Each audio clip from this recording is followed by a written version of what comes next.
Right. Yeah, look, I've called this meeting because there is something it really is worth going over one more time. I know it's not going to be popular, I know you don't want to hear it, but I don't think I'd be fulfilling my duty as King of the Moths if I didn't say it one more time. Not everything shiny at night is the moon. Yeah, we know. Yeah, if you know, Mike, where did you get that hole in your wing? Look, it was an honest mistake. It really, really looked like the moon. I know, Mike, I know we've all been there, but the fact remains it wasn't the moon, it was a candle. And that's my point. The world is more and more filled with things that are shiny at night that aren't the moon. And until we moths learn to get better at recognising the moon, at worst we run the risk of injury and death, and at best we look like idiots. Plus, all the time we spend flying to something that isn't the moon is valuable time we could have spent flying towards the moon. So let's start with the basics. Remember the old rhyme?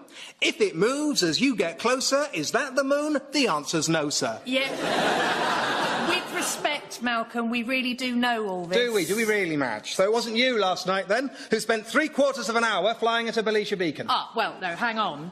That was the moon. No, it wasn't! I'm sorry, Malcolm, but it clearly was.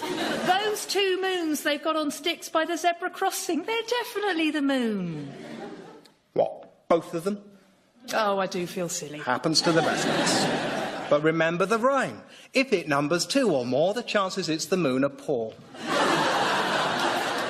Can I raise... Not if it's what I think it is, Mungo. We've discussed it quite enough. I don't think we have. Yeah, we have. No, I'm sorry, but our behaviour when we get to the lights and candles we think are the moon demonstrates quite clearly that we haven't. The question We don't want to hear it, Mungo. Yeah, shut up. The question is, what are we going to do with the moon once we get it? Moving on to AOB, mothballs. Because all the evidence so far is that we're going to flutter around it aimlessly and hit it with our wings. I won't ask you again. I just think we ought to have a plan. It feels a bit stupid to be a member of a species with an overpowering, all-consuming fixation on getting to the moon and not the slightest idea what it is we want to do when we get there.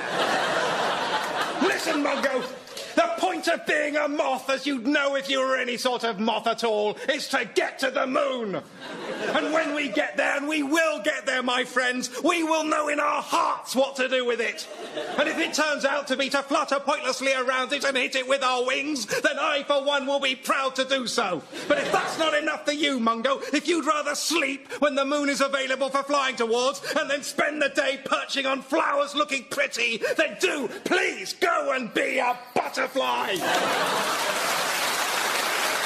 said, Malcolm. Yeah, wow. That's why I'm the king.